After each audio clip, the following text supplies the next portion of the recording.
la próxima ceremonia que vamos a compartir con ustedes, la próxima conferencia, tiene que ver con la educación inclusiva, del derecho a la práctica, a cargo de Cecilia Simón, docente e investigadora de la Universidad Autónoma de Madrid en España. Y bueno, mientras las distintas autoridades se van retirando, les comentamos nuevamente que ustedes tienen en este auditorio la posibilidad de acceder al programa a través de Lenguas de Señas Uruguaya.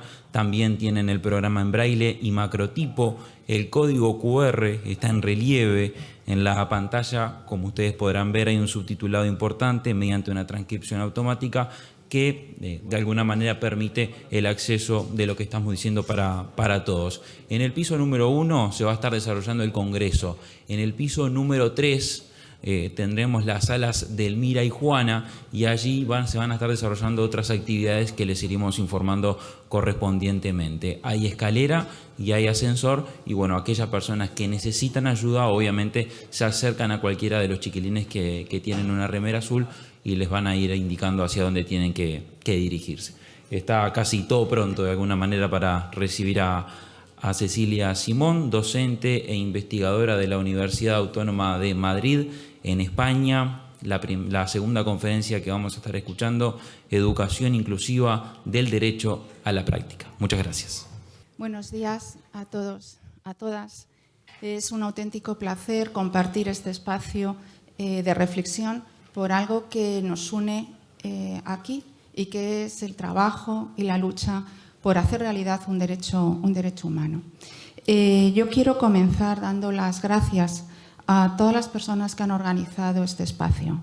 Gracias al Ministerio de Educación y Cultura, gracias a la Dirección Nacional de Educación, gracias a todas las personas que están detrás de la organización. Aprovecho ya a dar las gracias a todas las personas que están haciendo posible la accesibilidad de este evento, a las personas que están ayudándonos en la interpretación, lengua de signos, a todas y cada una de las personas que no se ven, pero que han estado en todo momento atentas a todo lo que necesitamos y precisamente a que todos ustedes también puedan estar aquí y podamos estar disfrutando de este momento, así como a todas las entidades que lo han apoyado.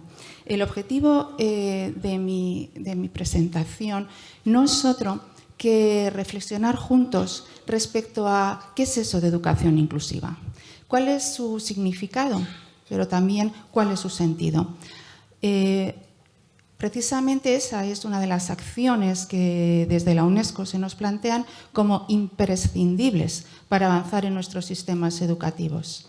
Es decir, compartir la mirada, compartir la meta, porque si no compartimos la meta, podemos estar haciendo muchos esfuerzos cada una desde nuestros ámbitos, pero realmente no vamos a lograr avanzar como necesitamos. Para ello he estructurado esta reflexión que quería compartir con todos ustedes en torno a 4 aspectos que reflejan más bien lo que no es una educación inclusiva.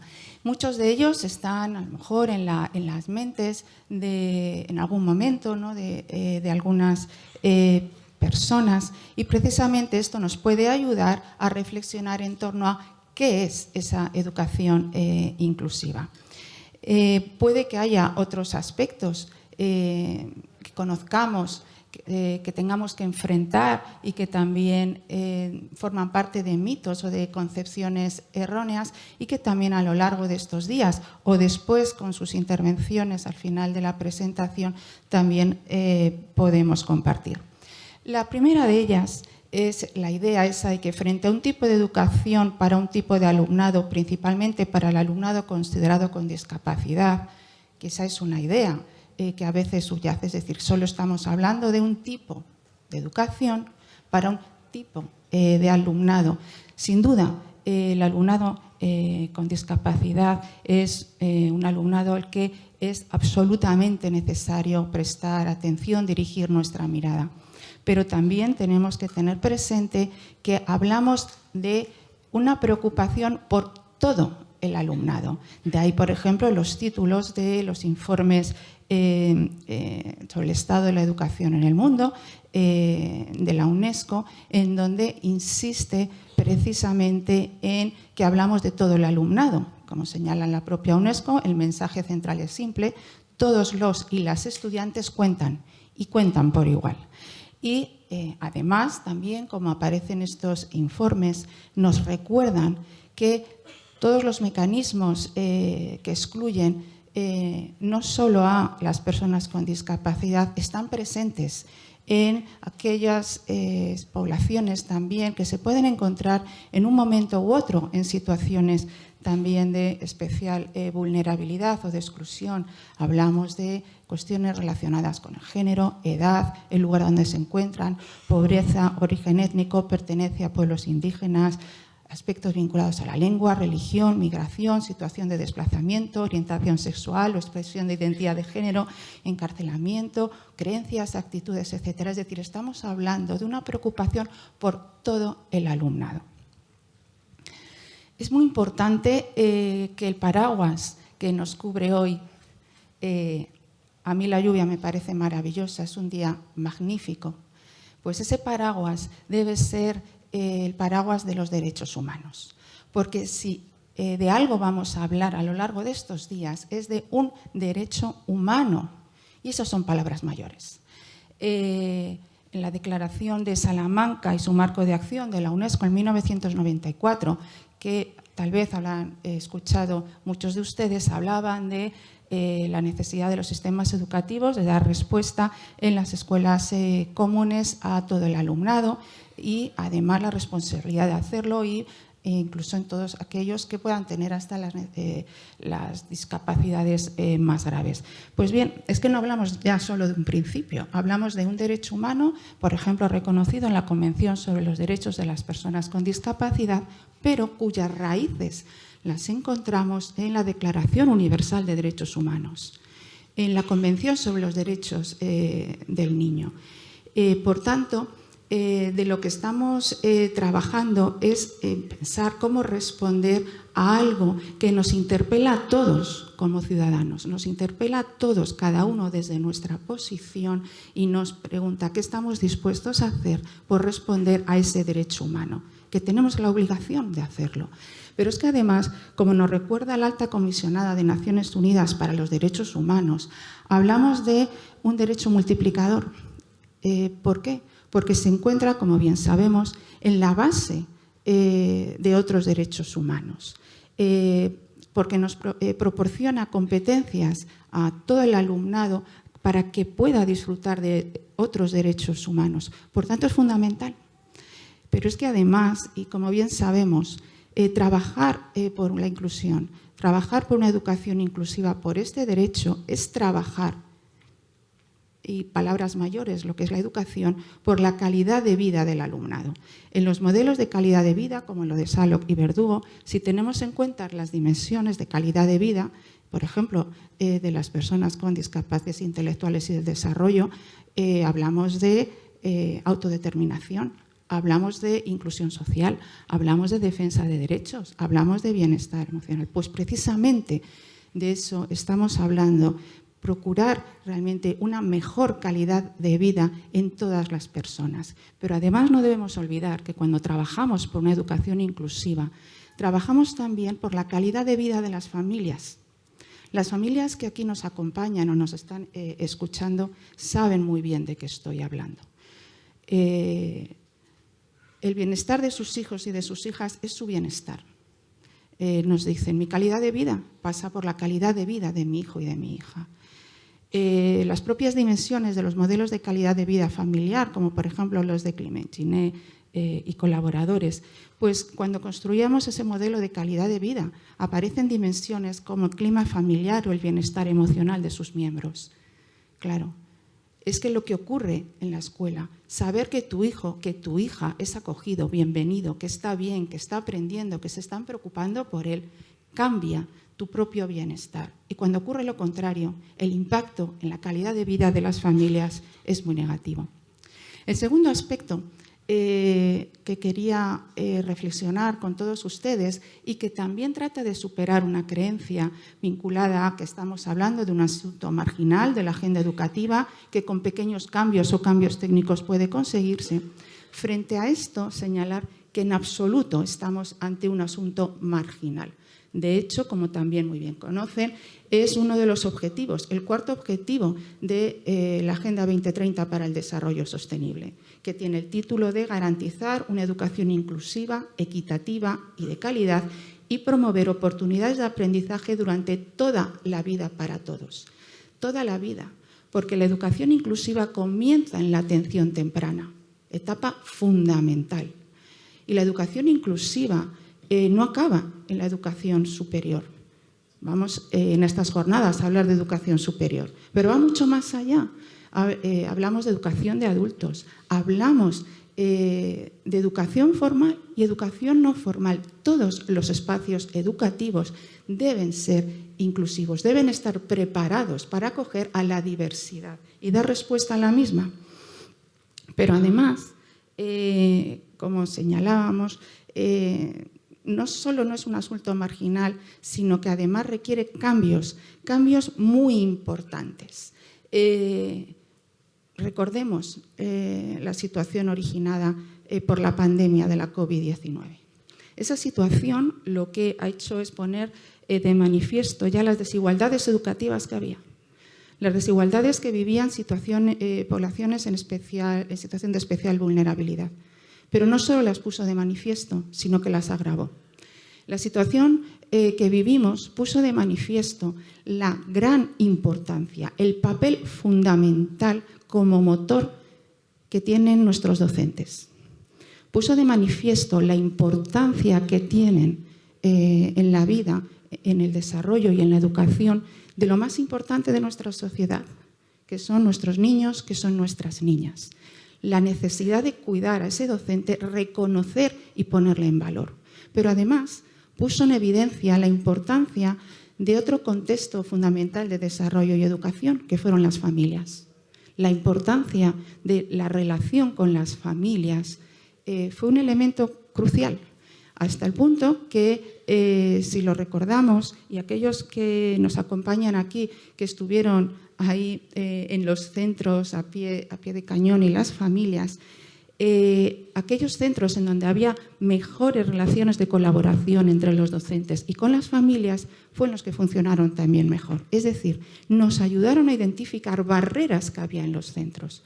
Por tanto, mi pregunta también hoy es ¿qué podemos aprender de lo ocurrido respecto al compromiso internacional de hacer efectivo el derecho a una educación de calidad con equidad?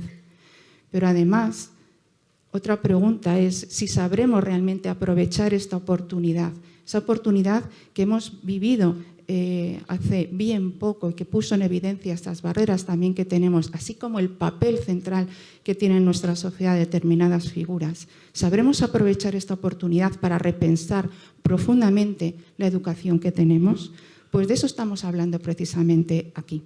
Porque ¿hasta cuándo tendrá que esperar el alumnado a que el derecho a estar incluido sea una realidad? ¿Hasta cuándo estamos dispuestos? Por tomar una referencia, 1994, la Declaración de Salamanca y su marco de acción, por no irnos a la Declaración Universal de Derechos Humanos. Textos que hablaban de 10 años después de la Declaración de Salamanca. Si vemos las conclusiones, pues veremos que se avanza lento. Textos, la UNESCO, Declaración de Salamanca, 25 años después. Si lo analizamos, nos preguntamos, ¿dónde están los avances significativos? Agenda 2030, objetivo número 4, en donde nos está ya diciendo la UNESCO en su informe que tenemos que acelerar, que a lo mejor no llegamos al cumplimiento de ese objetivo, que no vamos bien. Y me pregunto, y les quiero preguntar a ustedes, ¿tendremos que ver otro documento de Agenda 2030, 25 años después, en donde nos volvamos a ver y estemos preguntándonos también hasta cuándo tendrá que esperar el alumnado a que este derecho a ser incluido sea una realidad? Porque no olvidemos que lo que implica no dar respuesta a un derecho humano. Porque la educación en una sociedad democrática, como nos dice Casanova, o es inclusiva o no es educación. Es que no deberíamos emplear el término inclusión. Es que realmente de lo que hablamos es educación, porque la base de la educación es llegar a todo el alumnado. Lo único que tenemos que emplear el término de inclusión para recordarnos que tenemos que estar ahí, que todavía hay alumnado, que ese derecho no ha llegado a ser una realidad. Porque como nos dicen Escudero y Martínez, la educación inclusiva no es un enfoque inspirado en opciones caritativas y particulares, en absoluto. Hablamos de un derecho, estamos hablando de imperativos morales y de justicia social. Porque además, como nos recuerda Roger Slee, estamos hablando de un prerequisito de una sociedad que se considera democrática. Y en el fondo, también de lo que hablamos es de fortalecer nuestro sistema educativo. Preocuparnos por una educación inclusiva es, en último término, fortalecer la capacidad del sistema educativo para llegar a todos los estudiantes. Como nos recuerdan en los informes Gordon Porter o Angela Aucoin, cuando nos dicen que fortalecer la inclusión es fortalecer la escuela. Y al hacer esto, lo que encontramos, y tenemos evidencias, porque los argumentos tienen que estar basados en evidencias, pues disponemos de evidencias que nos muestran que cuando la educación inclusiva funciona, todas las personas se benefician.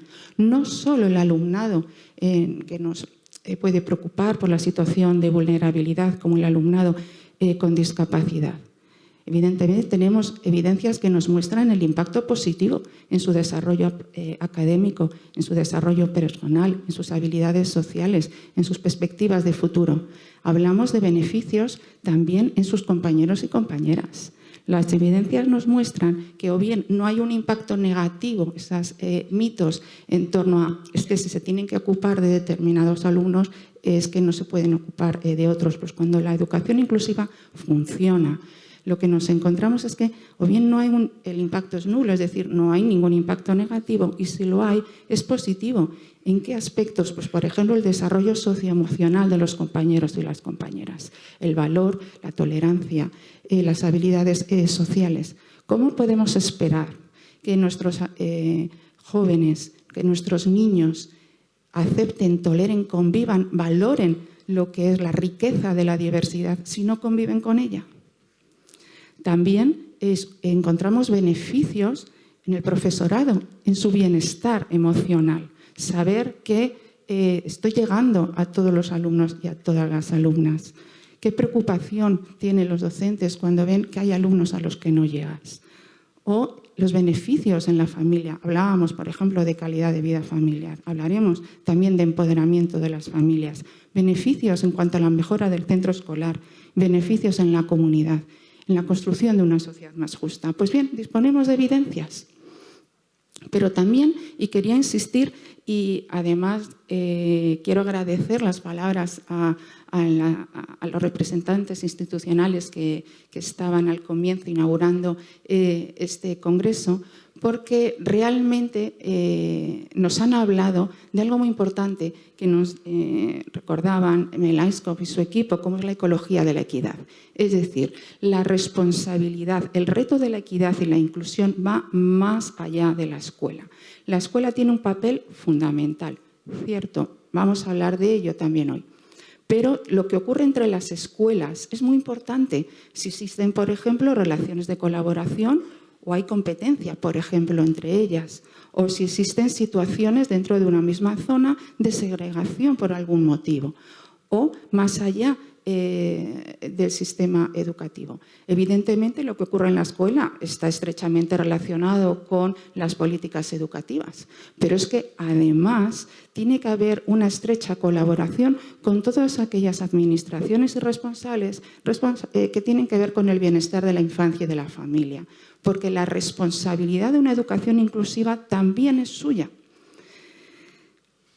Respecto al tercer aspecto, que conforma a veces elementos que tenemos que contrastar, en torno a los que tenemos que aclarar algunas ideas, tiene que ver con los que pueden pensar que hablamos de una preocupación centrada en determinados alumnos y alumnas que están en la educación común, en la educación regular, con algunas adaptaciones y recursos. Esta idea responde a lo que entendíamos más bien por integración, la preocupación por que estén. Además, proporcionamos algunas ayudas, ajustes. Pues bien, educación inclusiva es mucho más. No existe una definición aceptada internacionalmente. Lo que existe son acuerdos en torno a dimensiones centrales. Yo voy a utilizar una definición utilizada también por la propia UNESCO, cuyas raíces están en definiciones de equipos como el de ISCOP, Wood, Dyson, en donde hace hincapié en 3 aspectos que son críticos y que para hablar de una educación inclusiva tenemos que ver en los centros los 3 elementos. El primero de ellos es la articulación con equidad de la presencia, el aprendizaje y la participación de todo el alumnado. El segundo es que hablamos de un proceso y el tercero es la preocupación por la identificación y eliminación de las barreras, como también se ha dicho aquí en la mesa inaugural. Haciendo referencia al primer aspecto, que es central entenderlo bien, cuando decimos articulación con equidad de 3 dimensiones dialécticas, hablamos de la presencia que nos lleva a preguntarnos por ¿quién falta aquí? Ahí hay una imagen de un niño con discapacidad y lo que pretendo con ello es lanzarle la pregunta ¿qué justifica la exclusión de los niños de un centro? Porque si la exclusión es que el centro no está preparado, ¿estamos dispuestos a seguir poniendo esa excusa diciendo es que el centro no está preparado para no abrir las puertas? O la preocupación por el aprendizaje que nos lleva a plantearnos cuestiones como ¿qué? ¿Cómo? ¿Con quién estoy aprendiendo? ¿Cuánto y cuándo aprendo aquí? Como nos dice Gordon Porter, el principal ingrediente de la inclusión son los compañeros y las compañeras, en donde la imagen que vemos, que son de unos niños que están aprendiendo juntos, nos lleve, como vamos a reflexionar dentro de un momento, a esas cuestiones. Pero inclusión, y esto es muy importante, también es la preocupación por un elemento que se relaciona directamente con el aprendizaje, que es la participación. Y nos lleva a preguntarnos, hay una imagen de un grupo de niños que podemos encontrar en nuestras escuelas, pero es la preocupación por ¿cómo están? Esa pregunta de cómo están, bien saben aquí los docentes que está muy relacionada con cómo aprenden nuestros niños y nuestras niñas o nuestros jóvenes. Porque hablar, veamos cada una de esas dimensiones, hablar de presencia implica 2 cosas. Primero, una que tiene que ver con el acceso a la propia escuela. Ahí hablamos de lo opuesto a segregación. Pensemos, por ejemplo, en segregación relacionada con discapacidad. Les pongo ahí un texto de la Observación General número 4, elaborada por el Comité sobre los Derechos de las Personas con Discapacidad, sobre el artículo 24 de la Convención sobre los Derechos de las Personas con Discapacidad. Les invito encarecidamente a leer esta Observación General número 4, que tienen accesible de manera online. Ahí se señala que la segregación se da cuando la educación de estudiantes con discapacidad se proporciona en entornos separados, diseñados o empleados para dar respuesta a una o varias deficiencias en condiciones de aislamiento de los estudiantes sin discapacidad. O hablemos de otras situaciones de segregación vinculadas, por ejemplo, a la situación socioeconómica o la procedencia. Todo eso tiene que ver con lo que hablamos de segregación y tiene que ver con ese elemento de presencia. Pero hablemos también de lo que ocurre en nuestras escuelas. Lo que ocurre en nuestras escuelas, cuando hablamos de presencia, tiene que ver con la preocupación por la presencia de los niños y de las niñas, jóvenes, adolescentes, en todas, absolutamente todas las actividades escolares, extraescolares, en todos los lugares, en aulas, patios, comedores, claro. Y ahí tenemos el tema tan importante de la preocupación por la accesibilidad en todos sus niveles. Evidentemente, para empezar a hablar de presencia, uno de los pasos importantes es la accesibilidad. La segunda dimensión tiene que ver con el aprendizaje, la preocupación por el aprendizaje, por el rendimiento de nuestros alumnos, de nuestras alumnas, que es lo opuesto a abandono, fracaso escolar. Y ahí hay una imagen que pone zona de exclusión. y que lo que se vincula es a la pregunta, ¿hay límites en el aprendizaje? Porque de lo que debemos es partir de un planteamiento de que el aprendizaje no tiene límites. ¿Quién pone los límites al aprendizaje de un alumno o de una alumna? O en la siguiente, en donde aparece una mano diciendo como parando ahí a un pez mientras otros pasan, como diciendo tú puedes pasar, unos pueden pasar pero tú no. ¿Quién pone los límites? ¿Dónde se encuentran las dificultades? Cuando aparecen dificultades de aprendizaje, ¿en el alumno o son el resultado de la interacción también con las barreras que pone el contexto, con nuestras metodologías, con nuestros procedimientos? Porque ahí es donde tenemos que poner la mirada, en las barreras que están impidiendo el avance en el aprendizaje. Porque es la preocupación por el avance, por el aprendizaje, y es mucho más allá que las pruebas en unos determinados test. Y nos hace pensar claramente en la necesidad de una pedagogía inclusiva. Y uno de los aspectos de la misma, que también vamos a ver a lo largo de estos días, tiene que ver con el diseño universal de aprendizaje, porque precisamente nos va a ayudar a identificar las barreras que tenemos en nuestro currículum, en nuestras maneras de enseñar, en nuestras maneras de presentar actividades, en nuestras metodologías, en nuestras formas de evaluar, porque ahí se encuentran importantes barreras vinculadas a esas dificultades que van apareciendo en el aprendizaje. La tercera dimensión central es la de participación y que tiene que ver ciertamente con tener parte activa en las actividades, pero es que es muchísimo más y quiero insistir en ello porque consideramos que esta es una de las dimensiones que se ha identificado de manera un tanto limitada, vinculada, como decía, a preocuparnos por que el alumnado participe en las actividades. Es eso, pero es muchísimo más. Tiene que ver con la preocupación por el bienestar emocional y social de nuestro alumnado, que es lo contrario al aislamiento, a la marginación, al maltrato. Estamos hablando de cómo está la preocupación de cómo están los alumnos y las alumnas en nuestras aulas. Estamos hablando de tener amigos, relaciones sociales satisfactorias.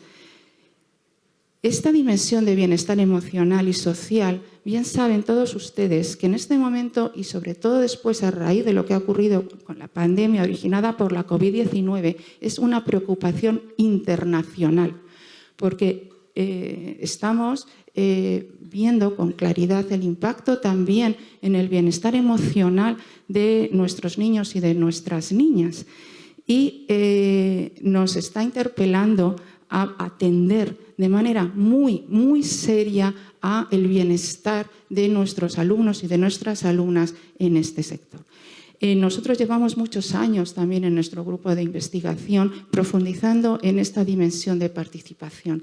Y en este momento, para poder transmitir la importancia y todos los elementos que están detrás de ella, hemos estructurado esta dimensión en torno a 3 ejes que llamamos formar parte. Es decir, el alumnado debemos asegurarnos de que forma parte, es decir, que tiene interacciones positivas, relaciones positivas con sus iguales, relaciones de amistad, es decir, que hay una implicación activa en los diferentes contextos de aprendizaje.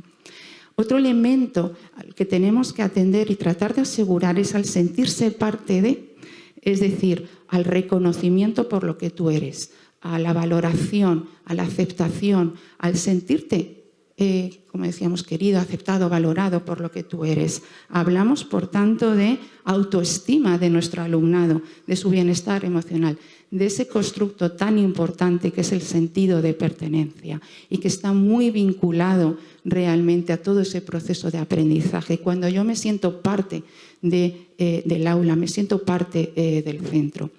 Y el tercer elemento que tiene que ver con esto de participación es tomar parte. Es decir, que se valore la voz de nuestros alumnos y de nuestras alumnas, que hayan espacios reales en los que esa voz sea reconocida, valorada y además parte importante de los procesos de toma de decisiones, es decir, la tengamos en cuenta. Estamos hablando de ese elemento tan importante que es de agencia. Todos estos elementos deben ser objeto de atención también en nuestras aulas, porque aquí aparecería sino un mito. Ahí aparece la imagen de un joven que realmente nos está mostrando pues bueno, que precisamente no está bien. Esta imagen de esta persona lo que pretende es llamarnos la atención respecto a, es que esta dimensión, claro que tiene que ver con la escuela, y a veces pensamos, es que donde realmente aparece como indicador muy claro es lo que pasa en el patio, lo que pasa cuando salen del centro escolar. Aquí hay familias, cuando le invitan o no a un cumpleaños, cuando quedan después de salir o no salir, todo eso en donde se muestran las relaciones entre los compañeros es donde también se refleja cómo se han construido estas relaciones en la escuela. Por tanto, tenemos que superar ese mito de con que hagan actividades juntos es suficiente o lo que ocurre fuera de la escuela pues no es cosa nuestra. Hombre, evidentemente no es cosa completamente nuestra, pero algo podremos hacer también en el contexto escolar. La última consideración tiene que ver con esa idea de la idea de que estamos hablando de una meta o de un rasgo que o tenemos o no tenemos. Es decir, en nuestro centro somos inclusivos y ya está. Pues bien, frente a esa idea de que estamos ante una meta o un rasgo que se tiene o no se tiene, de lo que estamos hablando es de un proceso que no tiene fin. Quien se embarca en repensar la escuela o el sistema educativo sabe bien que cuando empiezas no hay marcha atrás.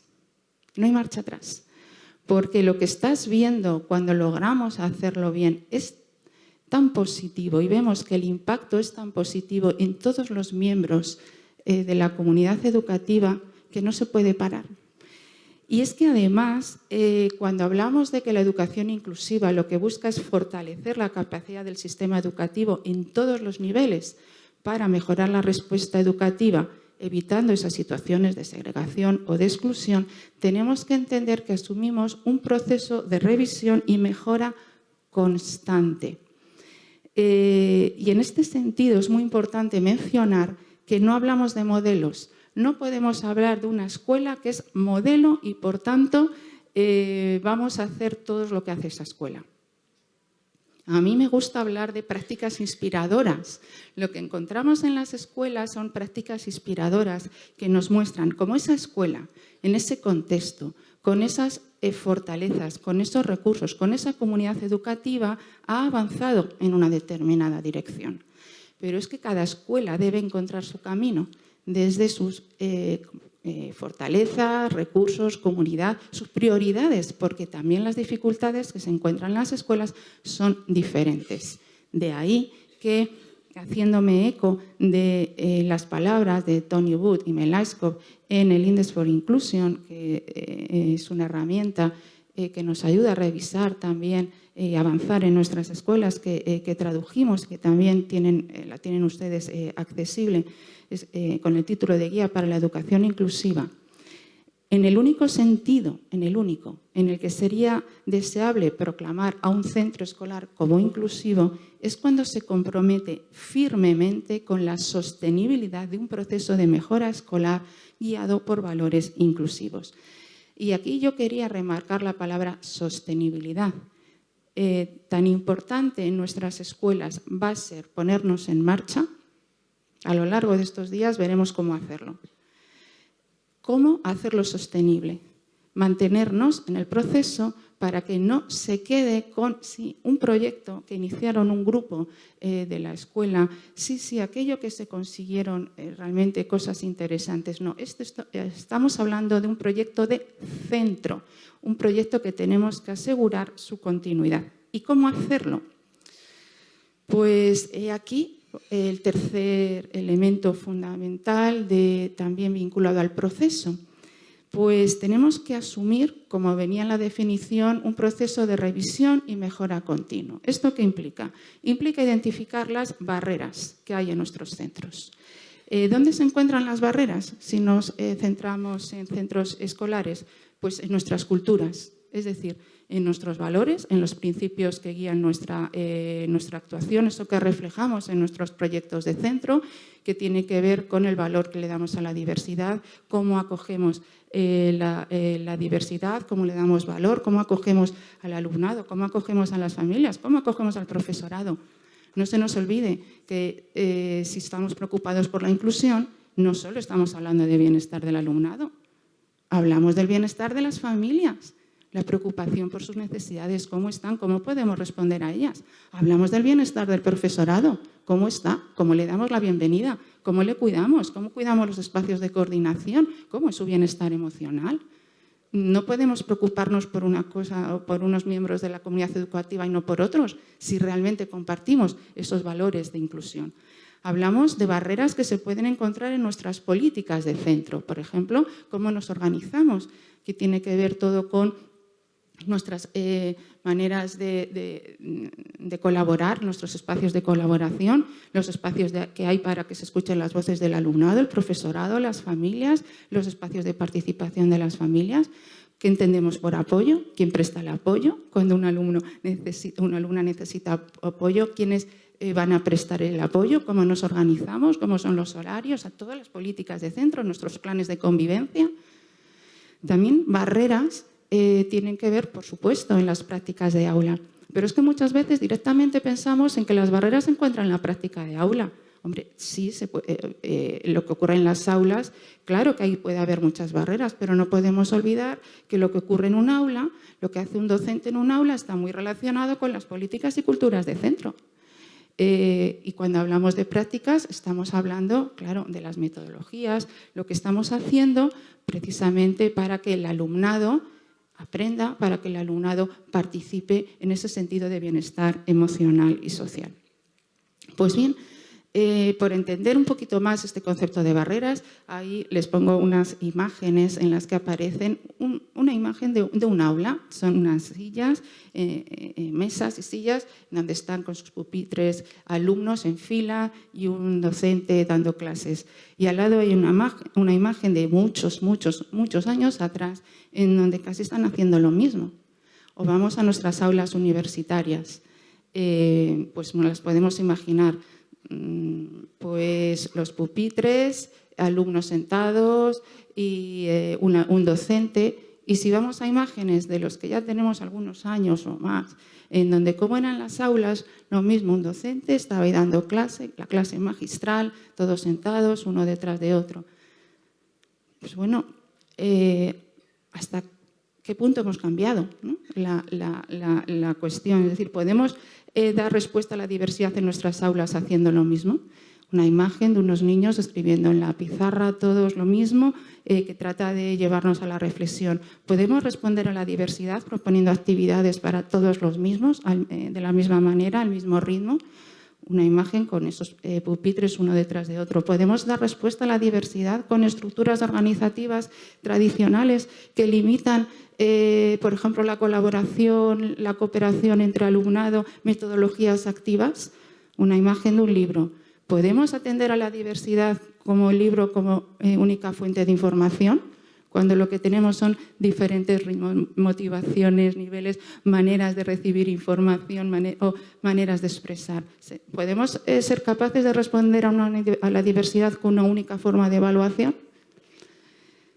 ¿O podemos atender a la diversidad con el profesor? Hay una imagen de un docente solo en el aula, donde tenemos que atender a un número importante de alumnos y además, decimos, bueno, alumnos, cada uno de ellos también con sus propias necesidades. Pues ciertamente no. Porque ese es el ejemplo de esas barreras que decimos en nuestro currículum y que lo que tenemos que enfrentar cuando hablamos de barreras es todo esto que estábamos mencionando y lo que tía Cuba nos decía en la gramática escolar. Tenemos que ver las barreras que tenemos en las culturas de centro. imágenes que tratan de representar pues el valor de la diversidad frente a no valorarla, por ejemplo, o políticas de centro, imagen de un profesor solo, frente a construir redes de colaboración, como se ve, hay redes de profesores y familias trabajando juntos, o prácticas de aula, la imagen de todos haciendo lo mismo frente a aulas en las que encontramos en esa imagen, son dos docentes en el aula porque trabajan por proyectos, uno es de una materia sociales, otro de lengua, trabajan por proyectos. Están dos aulas juntos, con lo cual tienen el doble de alumnos, pero dos profesores en el aula, con estructuras de aprendizaje cooperativo, como les decía, aprendizaje por proyectos y por ámbitos. Es decir, estamos hablando de pensar de otra manera nuestras maneras de organización, nuestras metodologías de enseñanza, nuestra forma de relacionarnos con nuestros compañeros y de colaborar con ellos, con las familias, otra manera de plantearnos también los valores que dirigen nuestra acción en nuestros centros. Como dice también en esa observación general número 4, la que he hecho mención anteriormente, la inclusión de los alumnos con discapacidad en las clases convencionales sin los consiguientes cambios estructurales, por ejemplo, en la organización de los planes de estudio, como hemos hablado, de las estrategias de enseñanza y aprendizaje, como estamos hablando, no constituye inclusión. Por tanto, hablamos de la identificación de las barreras que hay en todos estos niveles y del diseño de acciones para enfrentar estas barreras. Hablaremos también de cómo hacerlo a lo largo también de esta jornada. Y termino trayendo aquí la manera de entender educación inclusiva por parte de Tony Wood, que nos recuerda, y lo van a entender aquí los educadores, las educadoras que nos están acompañando. Lo van a entender muy bien porque es lo que les motivó realmente a emprender esta maravillosa profesión, que es la educación inclusiva. La entiende como el proceso, añadido por nuestra parte, complejo, sin duda, y plagado de dilemas, sin duda, pero el proceso de llevar nuestros principios y valores a la acción. Hay una imagen de una figura en la que aparecen a modo de red un conjunto de nudos. Cada uno de esos nudos viene un valor. Se lo voy a leer y coincidirán que esos son valores, se sentirán muy identificados, lo que decía, los educadores que están aquí, porque seguramente, no me cabe la menor duda, que son los valores que están en la base de su vocación y del sentido precisamente de estar todos aquí, porque estamos hablando, como nos señala Tony Wood, de equidad, de sabiduría, de participación, de sostenibilidad, de derechos, de comunidad, de alegría, de no violencia, de esperanza, de respeto a la diversidad, de amor, de belleza, de honestidad, de confianza, de compasión y, por supuesto, de coraje, porque coraje es lo que sabemos que tenemos y necesitamos para enfrentar esta compleja tarea. Somos conscientes de los retos, pero tenemos que mirar hacia adelante y todos estamos precisamente aquí para ello, para mirar hacia adelante, y lo tenemos que hacer con coraje porque no podemos olvidar que estamos, como decíamos, ante un derecho humano. Porque además tenemos un gran arma, una arma enorme. Los educadores tenemos el arma, una de las más potentes, por no decir la más potente, que es el diálogo. Nuestra capacidad de establecer espacios de diálogo, de reflexión, diálogo igualitario, en donde podamos trabajar, dialogar con nuestros centros, con más allá de los centros. Utilicemos el diálogo, dialoguemos entre nosotros, entre nosotras, un diálogo fundamentado en esos valores que acabo de mencionar. Porque en el fondo, y haciendo alusión al eje de la sesión de hoy, de lo que estamos hablando es del tipo de sociedad que queremos. Preguntémonos esto, ¿qué tipo de sociedad queremos? Y por tanto, ¿qué tipo de sociedad estamos todos, todas dispuestos a construir? porque estamos hablando de algo que merece la pena. Estamos hablando de un derecho humano en el que los beneficios son absolutamente incuestionables, que como tal derecho no necesitaríamos hablar de beneficios. Pero sin duda es algo que nos construye como sociedad, haciéndonos una sociedad más justa y más equitativa. Muchísimas gracias. Muchas gracias, Cecilia. Te pido que te quedes un ratito. Hay algunas preguntas que hizo el público y bueno, las vamos a estar compartiendo en un ratito contigo para de alguna manera evacuar todas las dudas justamente de este evento. La primera, ¿por qué la educación inclusiva es beneficiosa para todas las personas, para docentes y familias, como también para los estudiantes? Gracias. Bueno, como decía, hay un elemento fundamental, que es cuando hablamos de derechos no tenemos que justificarlo porque haya determinados beneficios, pero es que tenemos evidencias de que los beneficios son muy importantes. Cuando la educación inclusiva funciona, y cuando la educación inclusiva funciona, sabemos que, sin duda, aquellos estudiantes que han sido objeto de nuestra preocupación, que nos han llevado a repensar nuestras prácticas, es decir, cómo llegar a este alumno, a esta alumna. Y cuando decimos cómo llegar, nos estamos refiriendo a cómo asegurar que aprenda al máximo y que, además, construir esas relaciones también positivas y atender a su bienestar. Cuando introducimos cambios en nuestros centros escolares, en nuestra metodología de enseñanza, diciendo, bueno, vamos a reestructurar determinadas actividades, vamos a reorganizarlo, vamos a introducir, ya lo veremos, aprendizaje cooperativo, tutoría entre iguales. Tenemos amplias posibilidades, ¿no?, para reestructurar nuestras aulas con esta finalidad. Pues bien, cuando lo hacemos, lo que sabemos es que esas mejoras benefician a todo el alumnado. Pensemos en cuando introducimos accesibilidad, incluso física en nuestros entornos, al final se benefician muchísimas personas de los espacios accesibles, no solo aquellas que tienen discapacidad. Por tanto, cuando introducimos estas mejoras en nuestros centros, todo el alumnado se va a ver beneficiado, pero sí sabemos que además donde hay un impacto muy importante es en todos los aspectos que tienen que ver con el desarrollo social y emocional de los compañeros y de las compañeras, pero también de las familias, pero no solo de las familias que tienen hijos, por ejemplo, con discapacidad.